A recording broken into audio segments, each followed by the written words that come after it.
السلام علیکم ورحمۃ اللہ وبرکاتہ۔ بہت عرصے سے یہ سوال آ رہا ہے اور یہ سوال جو ہے اس کی تعداد بڑھتی جا رہی ہے جیسے جیسے محرم قریب آ رہا ہے کہ شیعت کی پیدائش کیسے ہوئی، یہ شیعہ فرقہ مورد وجود میں کیسے آیا، یہ کون لوگ تھے۔ پہلے بات کرتے ہیں کہ جو شیعہ حضرات ہیں وہ اپنے آپ کو کیسے ڈیفائن کرتے ہیں۔ شیعہ حضرات سے جب یہ سوال کیا جاتا ہے تو وہ کہتے ہیں بھائی دیکھو ہم باقی فرقوں کی طرح نہیں ہیں، ہم حنفی، حنبلی، مالکی، شافعی ہم ان کی طرح نہیں ہیں، ڈونٹ ٹریٹ اس لائک دیٹ۔ یہ فرقے بنے ہیں، ان کے بانی تھے، ہم تو شروع سے تھے۔ وہ کیا کہتے ہیں؟ وہ کہتے ہیں ہم شروع سے تھے۔ وہ کہتے ہیں شیعت کے بارے میں یہ سوال کرنا درستی نہیں ہے۔ یہ میں کیوں بتا رہا ہوں آپ کو، اس کی وجہ یہ کہ where are they coming from, آپ کو یہ بھی انڈرسٹینڈ کرنا ضروری ہے کہ ان کی تعلیمات انہیں بچپن سے کیا پڑھائی جاتی ہیں، تاکہ آپ کو پتا ہو کہ ان کے دماغ میں کیا ہو رہا ہوتا ہے۔ آپ اپنی طرف سے بول رہے ہوتے ہیں، وہ اپنے ذہن سے بول رہے ہوتے ہیں، اور ذہن کی ہم آہنگی نہ ہونے کی وجہ سے اختلاف ہو جاتا ہے۔ تو ان کا نظریہ یہ ہے، وہ یہ کہتے ہیں یہ سوال ہی درست نہیں ہے، کیونکہ شیعہ کوئی ایسا فرقہ نہیں ہے جو بعد میں کسی ایک شخصیت کے ذریعے وجود میں آیا ہو، بلکہ ان کے مطابق وہ کہتے ہیں شیعت وہی اسلام ہے جسے حضور صلی اللہ علیہ وسلم لے کر آئے، شیعت وہی اسلام ہے جو حضور کے بعد امامت اور ولایت کی صورت میں اسلامی سماج کی رہبریت کے لیے آگے بڑھا۔ تو اب یہاں سے ایک فرق ہمارے سامنے آتا ہے، بھی سنی حضرات بھی اس چیز کا دعویٰ کرتے ہیں کہ حضور صلی اللہ علیہ وآلہ وسلم ہی وہ چراغ ہے جس سے ہر چراغ چل رہا ہے، اور سنی حضرات کے ہاں وہ جمیع صحابہ کی بھی عزت کرتے ہیں اور اہل بیت کی بھی عزت کرتے ہیں، اور سنی حضرات کے ہاں اہل بیت پنجتن پاک تک مخصوص نہیں ہے۔ اہل بیت میں دو طریقے کے لوگ شامل ہیں، ایک وہ جو اولاد در اولاد ہو یا اولاد ہو، اور ایک وہ جو ازواج ہوں، جو بیویاں ہوں۔ تو تمام ازواج یہ بھی اہل ہے حضور صلی اللہ علیہ وآلہ وسلم کا۔ اس پر تو قرآن بھی دلالت کرتا ہے کہ جب جبرائیل امین حضرت ابراہیم علیہ السلام کے پاس آئے اور ابراہیم علیہ السلام جلدی سے ان فرشتوں کو بٹھا کر وہاں سے اٹھ کے باہر گئے تاکہ ان کے لیے ایک بچڑا ذبح کریں اور اہتمام کریں، تو قرآن نے کہا فراغ بأہلہ، وہ اپنے اہل کی طرف لوٹے، اور اہل میں ماں سوائے بیوی کی کوئی تھا نہیں، کیونکہ اس وقت حضرت اسحاق پیدا نہیں ہوئے تھے اور بی بی ہاجرہ اور حضرت اسماعیل علیہ السلام مکے میں تھے۔ تو قرآن سے تو اہل میں بیوی شامل ہو گئی۔ تو سنی حضرات کے ہاں اہل میں بیویاں بھی ساری شامل ہیں، سب ازواج شامل ہیں، اسی طرح سب اولادیں شامل ہیں۔ اولادوں کی اولادوں میں حضرت امام حسن، امام حسین، بی بی زینب، ام کلثوم، ان تمام لوگوں کو رضی اللہ تعالی عنہم اجمعین، بلکہ میں نے اس پر آپ کے سامنے درس بھی کیے ہیں کہ ہمارے یہاں بخاری شریف میں مولا علی کرم اللہ وجہہ کو علیہ السلام لکھا گیا ہے، فاطمۃ الزہرا کو علیہ السلام لکھا گیا ہے، یہ بخاری شریف میں موجود ہے، اور میں نے اس پہ بڑی تفصیل سے درس کیے۔ امام حسین کے ساتھ علیہ السلام ہے، اچھا امام زین العابدین کے ساتھ علیہ السلام ہے، اور پھر اس کے ساتھ امام حسن کے ساتھ علیہ السلام ہے۔ تو سنی حضرات کے ہاں تو یہ چیز شروع سے ہے، بخاری شریف تو شروع کے زمانے کی کتاب ہے، کہ اس سے عقیدہ ظاہر ہوتا ہے۔ اب ترجموں کی بات نہیں، میں اصل عربی کی بات کر رہا ہوں، جو میں آپ کو بڑے ثبوت کے ساتھ پہلے دکھا چکا ہوں۔ تو سنی حضرات کے ہاں بیویاں بھی ہیں اور اولاد، اور پھر یہ پنجتن پاک علیہم السلام، یہ سب، اور پھر اس کے ساتھ ساتھ وہ لوگ جن کو حضور نے خود اپنے اہل بیت میں شامل کیا لیکن ان کی اولاد اہل بیت نہیں ہے۔ مثال کے طور پہ سلمان فارسی رضی اللہ تعالیٰ عنہ، زید ابن حارثہ رضی اللہ تعالیٰ عنہ، جن کو آپ نے اہل بیت میں شامل کیا۔ بہرحال تو اب یہاں پر جو سلسلہ ہمارے سامنے آتا ہے وہ یہی ہے کہ شیعہ حضرات کے ہاں وہ یہ کیا کہتے ہیں کہ جو امامت کے ذریعے آگے بات چلی اور حضور صلی اللہ علیہ وآلہ وسلم کے بعد امامت اور ولایت کی صورت میں اسلامی سماج کی رہبریت ہوئی، تو یہاں اختلاف ہوتا ہے کہ وہ باقی صحابہ کو امام نہیں مانتے، حاکم نہیں مانتے، اور پھر اس کے اندر بحث و مباحثہ ہوتا ہے جس کو ہم نے بڑی تفصیل کے ساتھ فدق کے مسئلے میں بھی ڈسکس کیا، خلافت ابو بکر رضی اللہ تعالیٰ عنہ کے ضمن میں بھی ذکر کیا، اور پھر بعد میں ہم نے جنگ صفین میں، جنگ جمل میں، اسی طرح سیدنا عثمان غنی رضی اللہ تعالیٰ عنہ کے دور خلافت میں جو بات ہوئی، پھر سیدنا عمر فاروق رضی اللہ تعالیٰ عنہ کے دور خلافت میں۔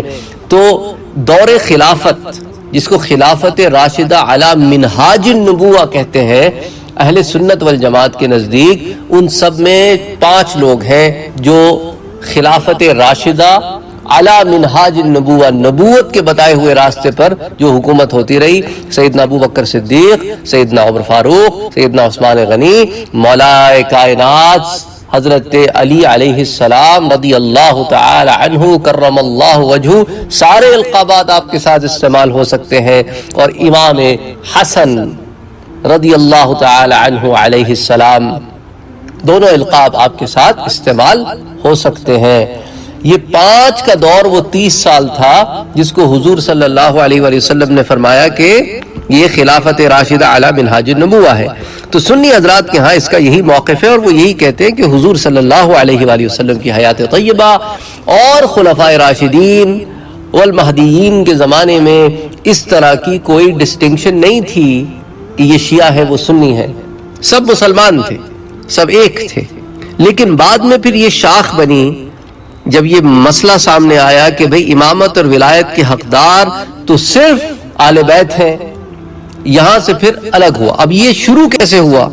اب اس کے اوپر سنی حضرات نے تو بڑی تفصیل سے جو ہے وہ کی ہے، کیونکہ اب آپ دیکھیں نا، اگر یہ ڈسٹنکشن اس زمانے میں ہو جاتی کہ بھئی جو شیعہ حضرات ہیں وہ سنی حضرات کے پاس نہیں جاتے علم حاصل کرنے کے لیے، اور سنی حضرات شیعہ حضرات کے پاس علم حاصل کرنے کے لیے نہیں جاتے، تو امام ابو حنیفہ امام جعفر الصادق رضی اللہ تعالی عنہ سے کیسے علم حاصل کرتے؟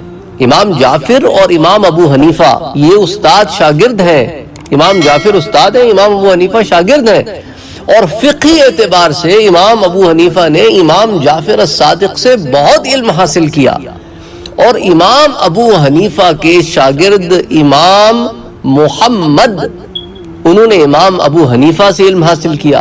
امام ابو حنیفہ کے شاگرد امام محمد سے امام شافعی نے علم حاصل کیا، اور امام شافعی سے یہ علم امام احمد ابن حنبل نے حاصل کیا۔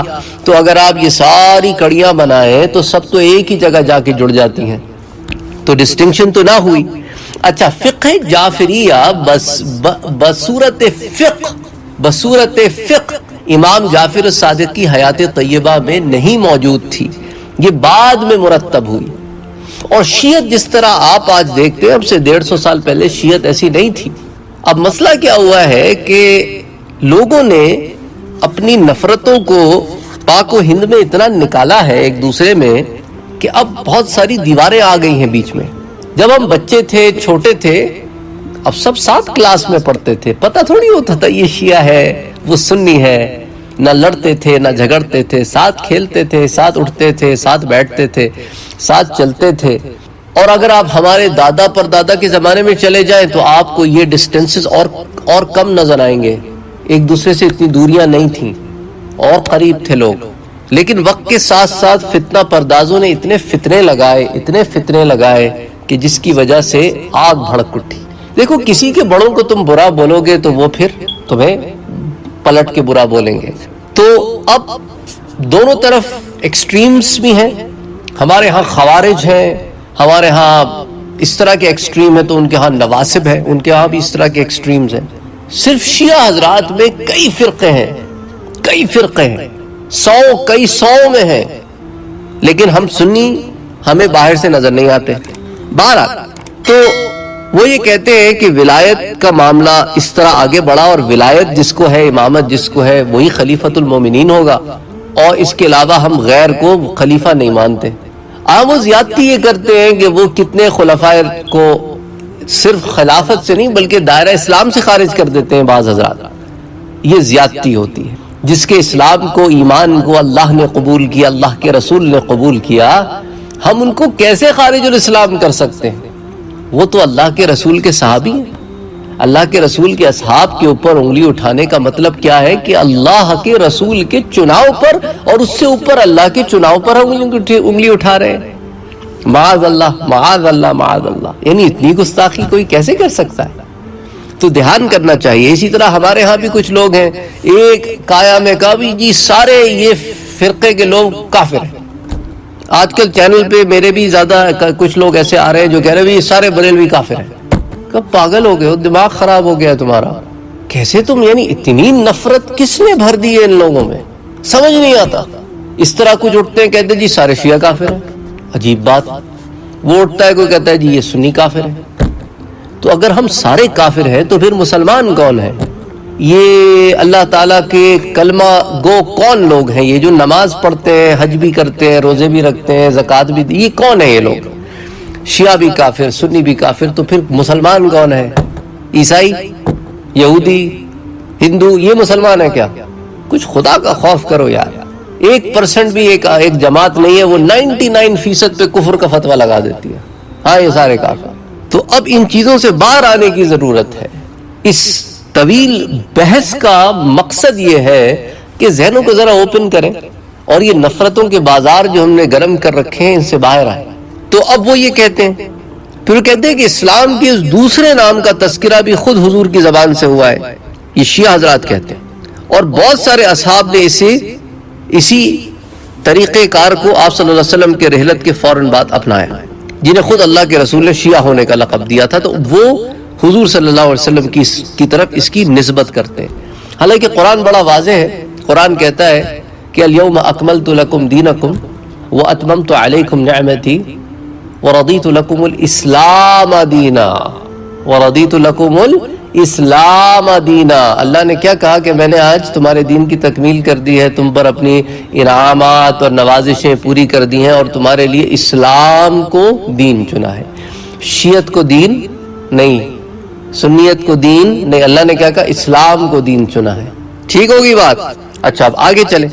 وہ کہتے ہیں کہ جب بھی احادیث اور تاریخ کی کتابوں کی چھان بین کرتے ہیں تو سب سے زیادہ ہمیں اسلامی حکومت کے طریقہ کار کے بارے میں گفتگو ملتی ہے، جس کا خلاصہ یہ ہے کہ کیا پیغمبر علیہ الصلوۃ والسلام نے اپنے بعد امت اسلامی کی حکمرانی کی باغ ڈور کسی ایک شخص کے حوالے کی، یا وظیفہ خود امت کے حوالے کر دیا، یا یہ وظیفہ خود امت کو دے دیا؟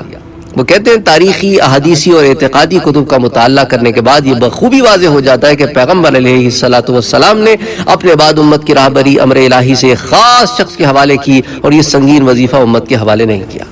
تو ان کا اشارہ مولا علی کی طرف جاتا ہے کہ وہ کہتے ہیں مولا علی کو حضور کی طرف سے نشاندہی ہو گئی تھی. دیکھیں میرے بھائی، بات دراصل یہ ہے کہ جو اللہ کے نبی اور اللہ کے رسول ہوتے ہیں نا، وہ اشارتاً کنایتاً بات نہیں کرتے، وہ دو ٹوک واضح بات کرتے ہیں، کھلی بات کرتے ہیں. یہ اشارے کنائے وہ ہمارے ہاں کے بڑے بڑے لوگ کرتے ہو، اس میں فخر محسوس کرتے ہیں، لیکن جو ہدایت دینے آیا ہو نا، جو ہدایت دینے آیا ہو قیامت تک کے رہنے والے لوگوں کے لیے، وہ پھر اشارے کنائے سے بات نہیں کرتا. اب دیکھیں نا، وہ ایک شخص فتح مکہ کے وقت جس کے بارے میں کہا گیا تھا کہ اس کی گردن بھی اڑا دو، عثمان غنی رضی اللہ تعالیٰ عنہ اس کو حضور صلی اللہ علیہ وسلم کے پاس لائے، کیونکہ وہ حضور صلی اللہ علیہ وسلم سے سفارش کر رہا تھا حضرت عثمان کے ذریعے، اور حضور نے اس سے بہت دفعہ منہ پھیرا لیکن آخر میں اسے معاف کر دیا. تو جب وہ چلا گیا تو ایک صحابی نے کہا کہ حضور صلی اللہ علیہ وسلم آپ اشارہ کرتے تو ہم اٹھ کے اس کی گردن اڑا دیتے کہ اگر آپ کی یہ مرضی ہے. تو آپ نے کہا کہ اللہ کے رسول اشاروں کنایوں سے بات نہیں کرتے، یہ خلاف نبوت ہے کہ بندہ اشاروں میں بات کرے. تو حضور نے اشاروں میں بات نہیں کی، اتنی واضح بات کہ امت مسلمہ کا یہ سربراہ ہوگا. مولا علی رضی اللہ تعالیٰ عنہ مدینے میں موجود تھے.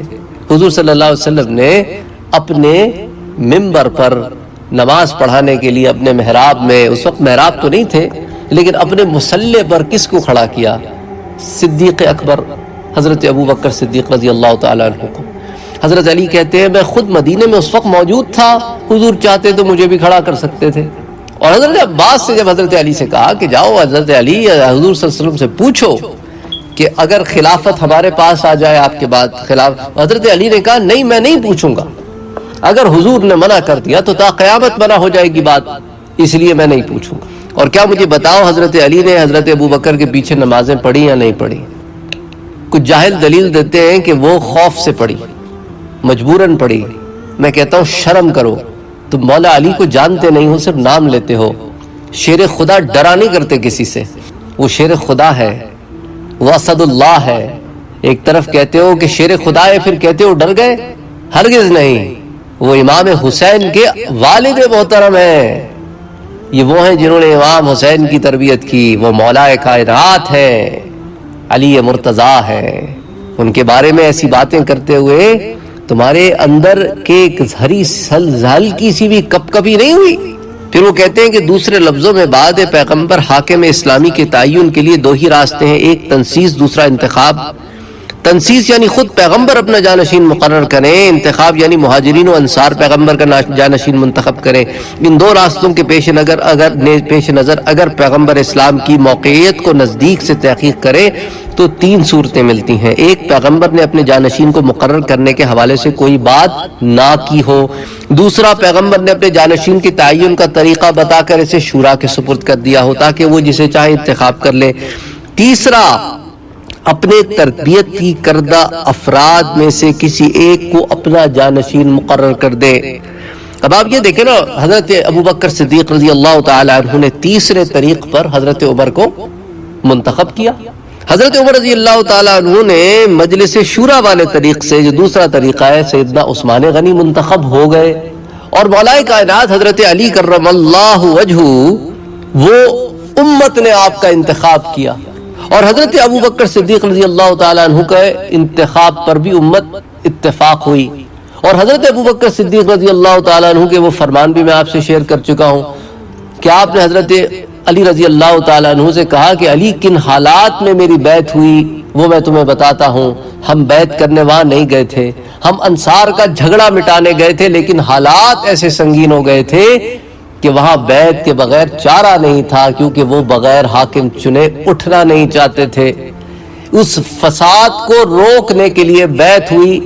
3 دن کے بعد جو حضرت ابوبکر صدیق کا خطبہ ہے، اس میں آپ نے کہا اگر چاہو تو میں آج بھی اترنے کو تیار ہوں اس کرسی سے، تمہیں اعتراض ہو تو بتاؤ۔ یہ ساری باتیں موجود ہیں۔ لڑتے جھگڑتے کیوں ہوں؟ اچھا، پھر لڑتے جھگڑتے بھی ہم ان باتوں پہ ہیں جنہیں گزرے 1400 سال ہو گئے۔ اچھا چلو، اگر مان لیں ایک لمحے کو کہ خلافت راشدہ حضرت علی کرم اللہ وجہہ کو ملنی چاہیے تھی اور دوسروں کو نہیں ملنی چاہیے تھی، مان لیں، چلو تو پھر آج لا کے دے دو۔ نہ تم دے سکتے ہو نہ ہم دے سکتے، یار گزر گیا وقت۔ اب بتاؤ آگے کیسے چلنا ہے، مجھے سمجھاؤ آگے ساتھ ساتھ کیسے چلنا ہے؟ یوں ہی لڑتے رہنا ہے؟ پھر دیکھ لو اس کا نتیجہ۔ یوں ہی لڑتے رہنا ہے تو اس کا نتیجہ دیکھ لو کہ آپس میں لڑ ہی تو رہے ہیں سب، اور کیا ہو رہا ہے۔ پھر وہ لکھتے ہیں کہ دیکھو، اسلام میں حکومت کا مسئلہ اتنا سادہ اور آسان مسئلہ نہیں ہے کہ ایک جملے وَأَمْرُهُمْ شُورَى بَيْنَهُمْ وَأَمْرُهُمْ شُورَى بَيْنَهُمْ سے حل ہو جائے کہ بھئی ان کے درمیان مجلس شورا سے معاملہ حل کرو۔ بہرحال اس میں بڑی تفصیل سے وہ جاتے ہیں۔ وہ کہتے ہیں کہ اکثر شیعہ اور سنی محدثین اور مفسرین کا کہنا ہے کہ جب قرآن کے سورہ بینہ کی آیت ان الذین آمنوا وعملوا الصالحات اولئک هم خیر البریہ نازل ہوئی تو پیغمبر علیہ الصلوۃ والسلام نے مولا علی کی طرف رخ کر کے فرمایا، اس آیت سے مراد آپ اور آپ کے شیعہ ہیں جو قیامت میں راضی ہوں گے اور خدا ان سے راضی ہوگا۔ تو شیعہ نے علی کی طرف انہوں نے اشارہ کیا۔ اسی طرح وہ کہتے ہیں کہ اس میں ملتی جلتی دوسری حدیثیں بھی ہیں کہ آپ نے اس مقام پر مولا علی علیہ السلام سے فرمایا کہ اس سے مراد آپ اور آپ کے شیعہ ہیں جو قیامت میں حوض کوثر پر اس وقت پر وارد ہوں گے جب تمام امتیں اپنا حساب کرنے وہاں آئیں گی۔ آپ کو بلایا جائے گا اس حال میں کہ آپ کی پیشانی سے نور چمک رہا ہوگا۔ اب اس روایت کی وہ روشنی میں اسی لیے وہ تنقید کرتے ہیں شیعہ حضرات، وہ کہتے ہیں کہ بے شیعان علی ہی اصل میں فلاح پانے والی جماعت ہے، ورنہ باقی فلاح پانے والی جماعت نہیں ہے۔ میں ایک بات بتا دوں اس سمن میں، اگر محبت علی، محبت اہل بیت اور حب علی اور حب اہل بیت، ولایت علی، ہم صوفی ہیں نا، ہم تو مانتے ہیں کہ تصوف کے سلسلے مولا علی سے پھوٹے ہیں، پھر آگے اس کی شاخ حضور صلی اللہ علیہ وآلہ وسلم سے ملتی ہے، لیکن حضور کے بعد مولا علی سے جو شاخیں پھوٹی ہیں ولایت کی، ان تمام چیزوں کو ماننا اگر شیعت ہے تو بہت سارے سنی پھر شیعہ ہیں۔ حضرت امام حسین کو امام ماننا تو بہت سارے سنی پھر شیعہ ہیں، اور امام حسن کو امام ماننا تو بہت سارے سنی پھر شیعہ ہیں۔ یہ تفریق جو ہو گئی، یہ تفریق ہے نہیں اتنی جتنی بیان کی جاتی ہے۔ تو شیعہ حضرات کے ہاں وہ کہتے ہیں کہ حضرت علی علیہ السلام کے پیروکاروں کو شیعہ کا نام خود حضور نے دیا اور انہیں خیر البریہ خود حضور نے کہا، تو یہ اس کی دلیل لے کر آتے ہیں کہ اس طرح شیعت جو ہے وہ شروع سے تھی، اور شیعت کبھی یوں متعارف نہیں ہوئی جس طرح بعض لوگ اسے متعارف کراتے ہیں۔ اب سنی حضرات اس ضمن میں کہتے ہیں کہ شیعت کوئی چیز نہیں تھی، جس طرح سنیت کیا ہے؟ وہ شخص جو سنت کا کاربند ہو، جو اہل سنت والجماعت، اس کے اندر تمام صحابہ، تمام اہل بیت، ان کی عزت ہم پر لازم ہے اور ان کے اجماع کو ہم مانتے ہیں، اور اس کے بعد جو امت مسلمہ کے اجماع ہوئے ان کو بھی ہم مانتے ہیں۔ پھر اس سے 4 شاخیں پھوٹیں جو فقہ کی شاخیں تھیں۔ کسی نے بھی اپنے آپ کو، یہاں جو لفظ مذہب استعمال ہوتا ہے نا، مذہب حنفی، اس سے مراد ہوتا ہے، مذہب کہتے ہیں طریقہ کار کو، یا مذہب سے مراد دین نہیں ہے، مذہب سے مراد طریقہ کار ہے، کسی راستے کو مذہب کہتے ہیں۔ تو ایک راستہ نکلا حنفیت کا، ایک شافعیت کا، ایک مالکیت کا، اور ایک حنبلیت کا، تو ایک جعفریت کا بھی نکلا۔ تو یہ سب راستے ہیں، طریقے ہیں۔ کوئی ہاتھ باندھ کے نماز پڑھتا ہے، کوئی چھوڑ کے پڑھتا ہے، کوئی زور سے آمین پڑھتا ہے، کوئی آہستہ۔ یہ اعلیٰ و اولیٰ کے مسئلے، یہ جو ہے فروعات دین کے مسئلے ہیں، ان سے کوئی چیز ثابت نہیں ہوتی کہ یہ جنتی ہے وہ جہنمی ہے، لیکن ہم نے یہ جھگڑے بنا لیے ہیں۔ پھر 100-150 سال پہلے یہ غیر مقلدین کا زور چلا، ان کی ایک فہم ہے، وہ اپنی فہم کو ٹھیک سمجھتے ہیں، اس کے علاوہ سب کو بعض ان میں سے انتہا پسند کافر سمجھتے ہیں۔ اس کا نتیجہ یہ جھگڑے ہیں جو ہم دیکھنے میں آتے ہیں۔ یعنی ٹالرنس تو ہے ہی نہیں نا، جو میں ہوں وہ ٹھیک ہے، جو میں نہیں ہوں وہ سب چلو غلط بھی نہیں، شرک ہے، بدعت ہے۔ شرک اور بدعت کا مطلب بھی نہیں پتا، بس شرک ہے، جو میں نہیں وہ شرک۔ کیونکہ وہ سنا یہ ہے نا اس نے ممبر رسول پر، جب یہ ظلم ہو جائے کہ لوگ بیٹھ کر مسلمانوں کو خارج الاسلام کریں تو پھر اب ہم کیا کریں، تو سنیوں کے پاس آ جائیں، وہ کہتے ہیں کہ بھائی شیعہ اور سنی ایسی کوئی چیز تو تھی نہیں، سب سنی تھے سب مسلمان تھے۔ پھر کیا ہوا کہ کچھ فتنے پیدا ہو گئے، ان فتنوں میں ایک نام وہ پیش کرتے ہیں، وہ کہتے ہیں ایک آدمی یہودی تھا، مسلمان ہوا، اس کا نام تھا عبداللہ بن سبا، لیکن وہ تھا یہودیوں میں سے ایک بہت بڑا ان کا عالم تھا۔ حضرت سیدنا عمر فاروق نے 2 یہودیوں کو مدینہ منورہ سے نکال کر فلسطین میں دھکیل دیا۔ اس وقت سے اس کے دل بھی مسلمانوں سے انتقام لینے کی آگ سلگ رہی تھی۔ وہ اندر ہی اندر ایسی تراکیب سوچتا رہتا تھا جس کے ذریعے مسلمانوں سے بغض و عداوت کی وجہ سے کوئی نہ کوئی ایسا معاملہ ہو جائے کہ ان پر مصیبت کھڑی رہے۔ انہی تراکیب میں سے ایک ترکیب اسے یہ سوجھی کہ مسلمان ہو کر پھر ان کے درمیان رہ کر ان کو توڑا جائے۔ تو اس ضمن میں وہ ایک سے دوسرے قبیلے میں، ایک سے دوسرے پروونس میں منتقل ہوتا رہتا، جس پروونس میں رہتا وہاں کے گورنر کی تعریف کرتا، دوسرے پروونس میں جاتا تو اس کی برائی کرتا، تو لوگوں کے دل ایک دوسرے سے بدظن ہوتے چلے گئے۔ تو یہی تراکیب میں سے اس نے ایک ترکیب یہ سوچی کہ مستقل گروہ بن جانے پر اسلام کے خلاف آواز بلند کی جائے۔ تو چنانچہ وہ یمن سے مدینہ آیا اور مدینہ آ کر اپنے اسلام کا اس نے اظہار کیا۔ اس وقت سیدنا عثمان غنی رضی اللہ تعالیٰ عنہ امیر المومنین تھے۔ آپ کی نرم دلی اور خوش خلقی سے اس نے ناجائز فائدہ اٹھایا کہ مختلف ہیلوں بہانوں سے حضرت عثمان کا اعتماد حاصل کر لیا، اور اس اعتماد سے اب وہ اپنی مخفی دشمنی کے لیے راستہ ہموار کرنے کے در پہ رہنے لگا اور اپنے ہم خیال لوگوں کی تلاش میں مصروف ہو گیا۔ آہستہ آہستہ وہ پھیلتا رہا، وہاں سے نکلتا رہا، باہر مسلمانوں میں ملتا رہا، بظاہر مسلمان تھا لیکن دل سے حضرت عثمان کا دشمن تھا۔ ان سے میل جول، صلاح و مشورہ شروع ہوا اور خفیہ اس نے ایک منظم گروہ تیار کر لیا، اور اسی منظم گروہ کے ذریعے اس نے اولین کامیابی یہ حاصل کی کہ سیدنا عثمان غنی کو شہید کروا دیا، اور گروہ میں خود بھی تھا۔ بہرحال اس یہودی عالم عبداللہ بن سبا کی اس خفیہ سرگرمیوں اور اسلام و مسلمان کے ساتھ بغض و عداوت کی تفصیلات میں آپ سے سیرت عثمان رضی اللہ تعالیٰ عنہ کے ضمن میں شیئر کر چکا ہوں، اور آپ چاہیں تو اس کی تفصیلات شیعہ سنی دونوں مکتبہ فکر کے مورخین نے بڑی تفصیل کے ساتھ لکھی ہے۔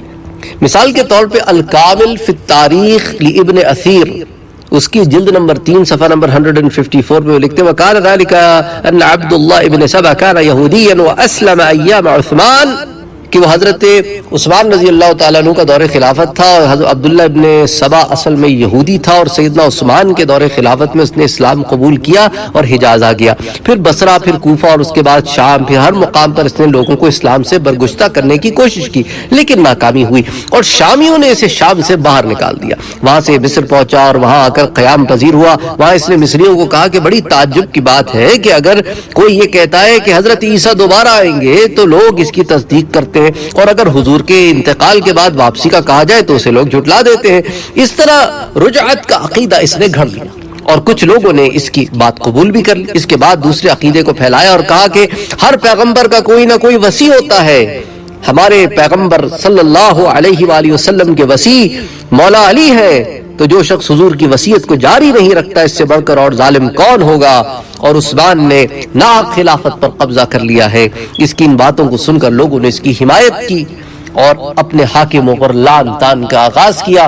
تو یہ جو دو فتنے اس نے اٹھائے، ایک رجعت کا جس کو آج کا قادیانی بھی استعمال کرتا ہے، اور دوسرا وسیع ہونے کا جو ہمارے ہاں شیعہ حضرات میں بہت زیادہ پائی جاتی ہے، یہ دونوں فتنے عبداللہ ابن سبا نے اٹھائے تھے، اور اس کا بڑی تفصیل سے ابن اسیر نے ذکر کیا۔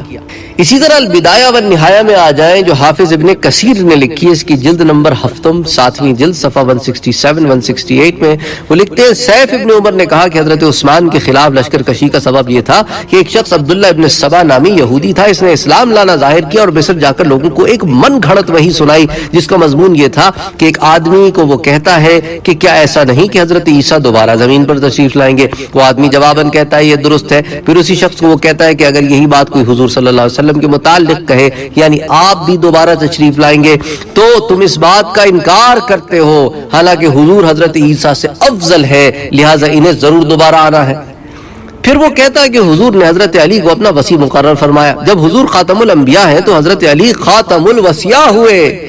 پھر وہ کہتا کہ اس وجہ سے حضرت علی امر خلافت کے حضرت عثمان سے زیادہ حقدار ہے، حضرت عثمان نے امر خلافت میں زیادتی کی اور خود امیر بن بیٹھے۔ یہ سن کر لوگوں نے حضرت عثمان پر اعتراضات کرنے شروع کر دیے اور اپنے مذموم عزائم کو امر بالمعروف اور نہی عن المنکر کے رنگ میں پھیلانا شروع کیا کہ عثمان رضی اللہ تعالیٰ عنہ کے خلاف اٹھنا نیک کام ہے اور نہیں اٹھنا بد کام ہے۔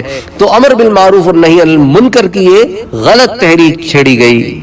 اس سے اہل مصر کی ایک کثیر تعداد فتنے کی زد میں آ گئی۔ انہوں نے کوفے اور بصرے کی عوام کو رقاجات لکھے، جس کے بعد کوفی اور بصری لوگ ان کے ہاں آنے لگے، ملنے لگے اور حضرت عثمان کی خلافت کے انکار پر سب متفق ہو گئے۔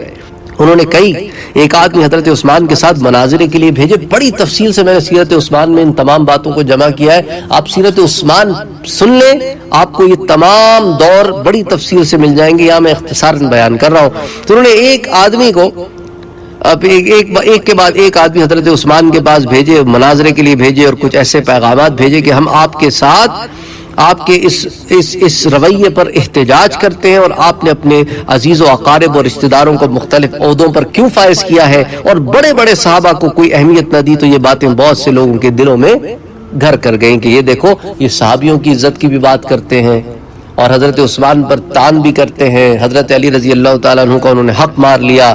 تو بہرحال بانی مذہب شیعہ عبداللہ ابن سبا یہودی کے اوپر پھر یہ مفسرین انگلی اٹھاتے ہیں، مورخین انگلی اٹھاتے ہیں بہرحال کہ اس کی لگائے ہوئے فساد سے امت دو ہو گئی۔ اس شخص نے امت کو دو ٹکڑوں میں بانٹ دیا اور اس نے حب اہل بیت کا غلط استعمال کیا۔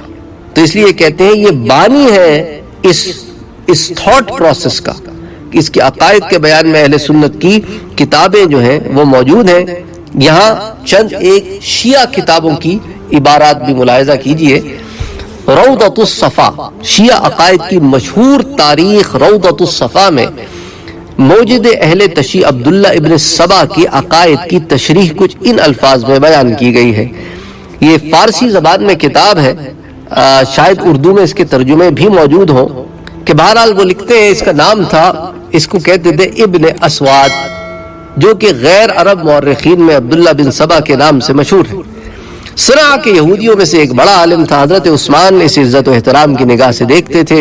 یہ ان کی اس رویے کی بنا پر مدینے میں آ کر جماعت مسلمین میں شامل ہو گیا۔ جب ان کا مقصد ناکامیابی کے پردوں سے باہر نہ نکل سکا، یعنی اس کا دلی مقصد پورا نہ ہوا، تو اس نے ان لوگوں کے ساتھ میل جول بڑھانا شروع کر دیا جو حضرت عثمان کے ساتھ دلی کدورت رکھتے تھے۔ باہمی محبت و پیار کے عہد و پیمان باندھتے حضرت عثمان کی عیب جوئی اور بدگوئی میں ان کا ساتھ دینا شروع کر دیا۔ اس طرح فتنہ و فساد کا دروازہ کھولا۔ جب حضرت عثمان حالات سے آگاہ ہوئے تو خیال فرمایا کہ یہ شخص کون ہے جو اتنے بڑے فتنے کا باعث بن رہا ہے، اسے کیوں برداشت کیا جا رہا ہے۔ آپ نے اسے مدینے سے نکالنے کا فیصلہ فرما لیا۔ جب عبداللہ بن سبا کو یہ معلوم ہوا کہ مصر میں حضرت عثمان کے مخالفین کی اچھی خاصی تعداد موجود ہے، تو جانب مصر روانہ ہو گیا. وہاں جا کر اپنے تقوی اور علم کی بہتات سے لوگوں کو اپنا فریفتہ کر لیا. جب بہت سے لوگوں نے اس کے خیالات و عقائد کو قبول کر لیا تو فوراً ایک نیا عقیدہ ان کے سامنے پیش کر دیا. وہ یہ کہ عیسائی کہتے ہیں کہ حضرت عیسیٰ آسمانوں سے اتر کر دوبارہ زمین پر تشریف لائیں گے، اور یہ بات روز روشن کی طرح آیا ہے. حضرت خاتم الانبیاء محمد مصطفیٰ صلی اللہ علیہ وآلہ وسلم تو حضرت عیسیٰ سے افضل ہے، لہٰذا آپ کو دوبارہ تشریف لانے کا زیادہ حق ہے. خود اللہ تعالیٰ نے بھی آپ سے دوبارہ واپسی کا وعدہ فرمایا تو قرآن بھی پیش کیا. اور وہ جو آیت تھی کہ میرے پیارے نبی صلی اللہ علیہ وسلم یقیناً آپ کو لوٹنے کی جگہ کی طرف لوٹایا جائے گا، لِرَادُّوكَ إِلَى مَعَادٍ، تو وہ آیت تھی مکہ واپس لوٹنے کی. جب حضور ہجرت فرما رہے ہیں مکے سے تو پاک پروردگار نے اپنے حبیب کو یہ پیغام دیا، میرے پاک نبی آپ کو ہم واپس لائیں گے، اور جب آپ کو واپس لائیں گے تو پھر اس کے بعد یہاں پہ بت پرستی قائم نہیں ہوگی بلکہ دین حق کا پرچم لہرائے گا. تو اس نے اس آیت کے ذریعے مسلمانوں کو گمراہ کرنا شروع کیا. جب عبداللہ بن سبا کی اس کوشش اور عقیدے کو مصریوں نے قبول کر لیا تو اس نے ان سے کہا کہ دیکھو ہر پیغمبر کا ایک نہ ایک خلیفہ اور وسیع ہوتا ہے. حضور کے خلیفہ اور وسیع تو مولا علی ہے جو زہد و تقوی اور علم و فتوی سے مزین ہے اور کرم و سخاوت، شجاعت و امارت و تقوی و دیانت سے آراستہ ہے. لیکن امت لوگوں نے آپ کی واضح ہدایت کے خلاف چل کر حضرت علی کو خلافت نہ دے کر ظلم کیا ہے. اب تمام لوگوں پر یہ لازم و واجب ہے کہ حضور کی وصیت کے اجرا میں حضرت علی کی معاونت و نصرت کریں. حضرت علی کے اقوال و افعال کی تعمیل سب لوگوں پر واجب ہے. ان کلمات کو سن کر بہت سے مصری لوگ ان کی شیدائی ہو گئے اور ان کی باتوں کو دل سے قبول کر لیا اور حضرت عثمان کی مطابعت و اطاعت سے روگردان ہو گئے. تو فتنہ لگایا، فساد لگایا، جو چیز تھی نہیں اسے پیدا کیا مسلمانوں کے درمیان. اور یہ بات اس کتاب میں لکھی ہے جو شیعہ حضرات کے ہاں بڑی مشہور کتاب ہے، یہ روضۃ الصفا، اس کی جلد نمبر 2 صفحہ نمبر 470 پر ذکر خلافت عثمان کے ضمن میں یہ تفصیلات آتی ہیں. مزید اس میں یہ بھی آتا ہے، ایک اور کتاب بلکہ بھی پیش کرتا ہوں کہ جو ہے کتاب فرق الشیعہ، اور اس کو لکھا ہے ابی محمد بن موسیٰ النو نجتی، اس کے صفحہ نمبر 22 پہ.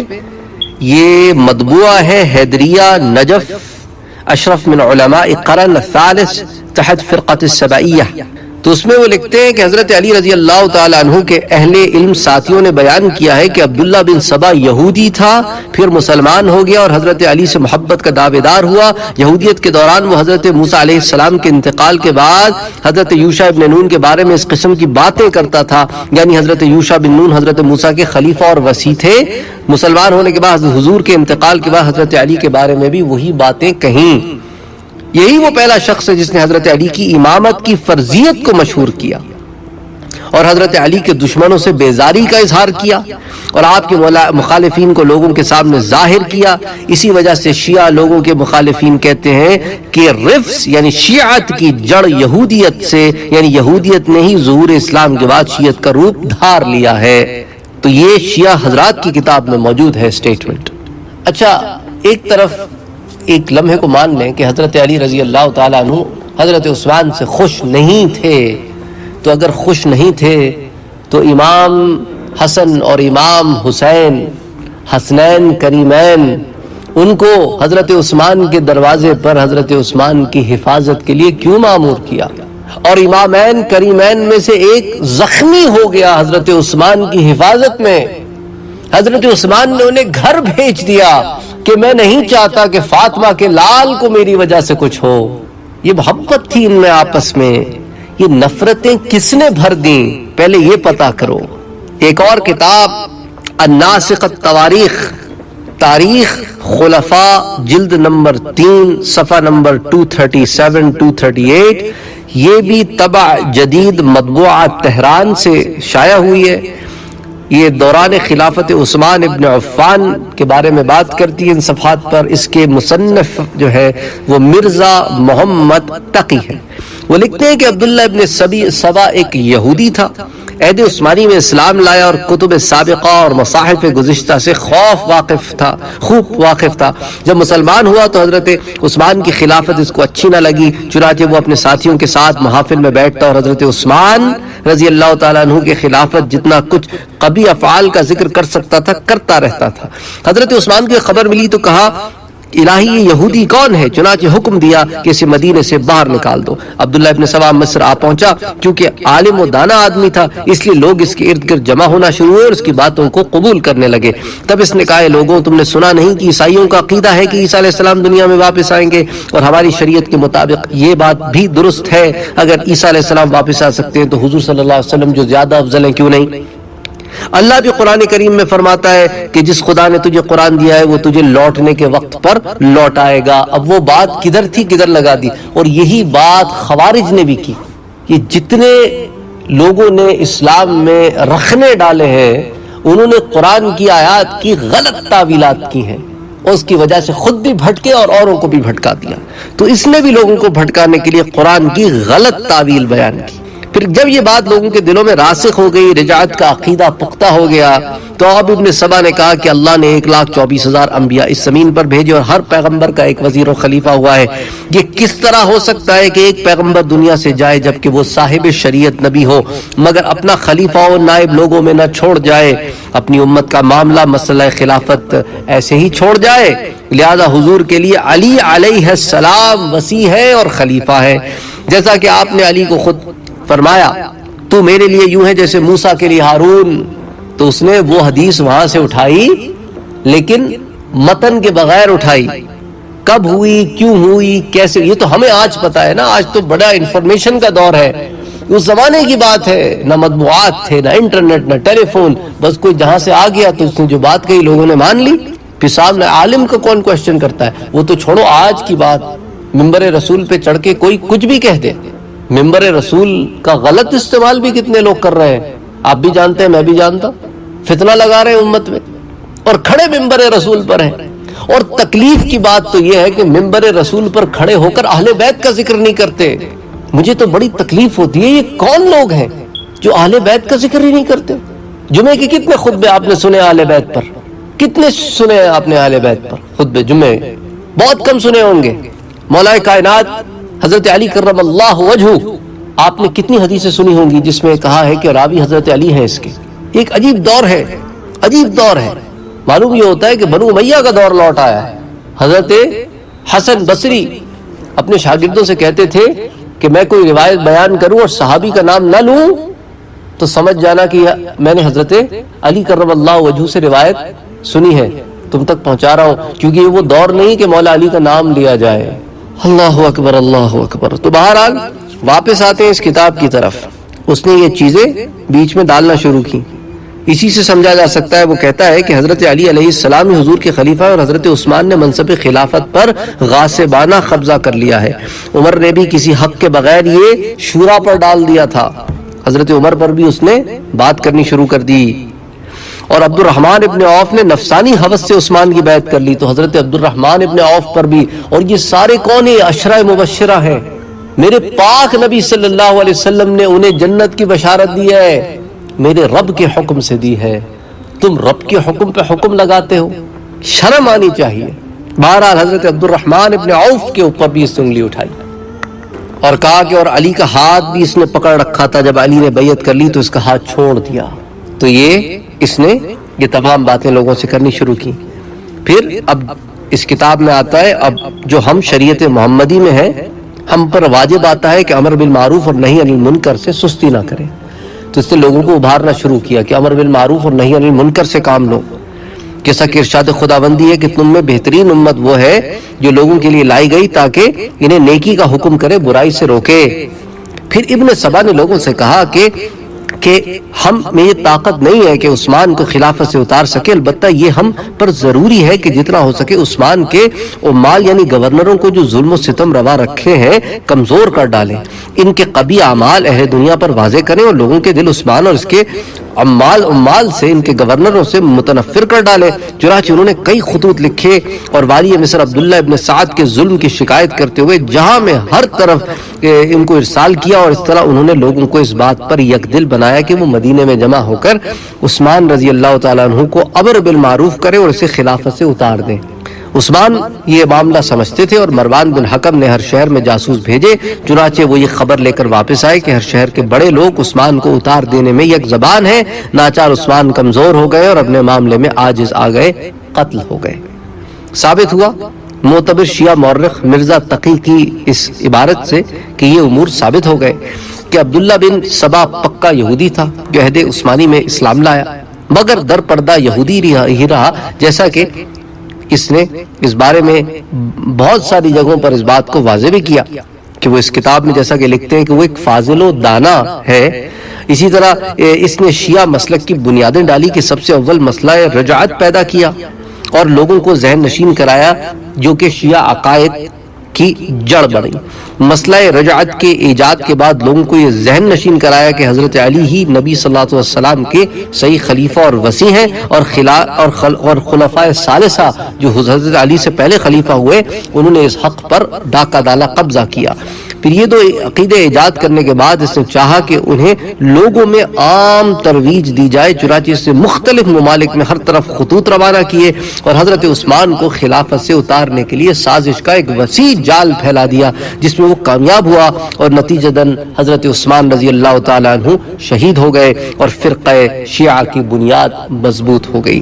خلاصہ یہ ہوا کہ اہل تشیع فرقے کی بنیاد رکھنے والے بہت بڑا ایک یہودی عالم تھا جو بظاہر اسلام لانے کے باوجود در پردہ یہودی ہی رہا، جیسا کہ تاریخ روضۃ الصفا اور فرق الشیعہ جیسی معتبر شیعہ کتب سے اس کی نہایت اس کی جو خصلت ہے وہ سامنے آتی ہے۔ شیعہ حضرات کی اپنی کتابوں میں پتہ چلتا ہے کہ کس قسم کا آدمی تھا اور اس نے کیا کیا۔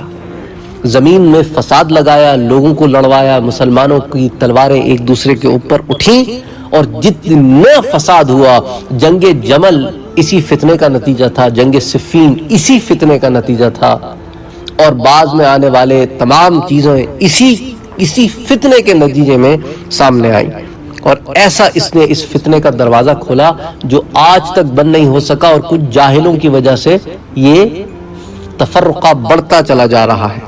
اسی طرح آ جائے انوار نعمانیہ، جس کے مصنف ہے نعمت اللہ جزائری، صفحہ نمبر 197 پہ لکھتے ہیں، یہ بھی ایران سے شائع ہوئی ہے کتاب، اس کے جلد نمبر 2 صفحہ نمبر 234۔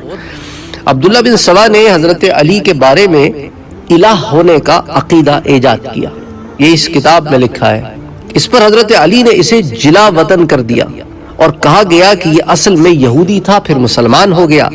یہودیت کے دوران حضرت یوشع ابن نون اور حضرت موسیٰ کے بارے میں اسی قسم کی یہ باتیں کیا کرتا تھا جیسے حضرت علی کا متعلق کی، اور یہ بھی کہا گیا کہ وجوب امامت کا عقیدہ بھی اسی کی اختراع و ایجاد ہے۔ یہ حضرت علی رضی اللہ تعالی عنہ کے بارے میں اس کا یہ قول اور پھر یہ تمام تفصیلات جو ہے یہ اس کتاب میں موجود ہیں۔ اسی طرح آ جائے ایک اور کتاب رجال کشی جو عمر بن عبدالعزیز الکشی نے لکھی ہے، یہ مطبوعہ ہے کربلا سے۔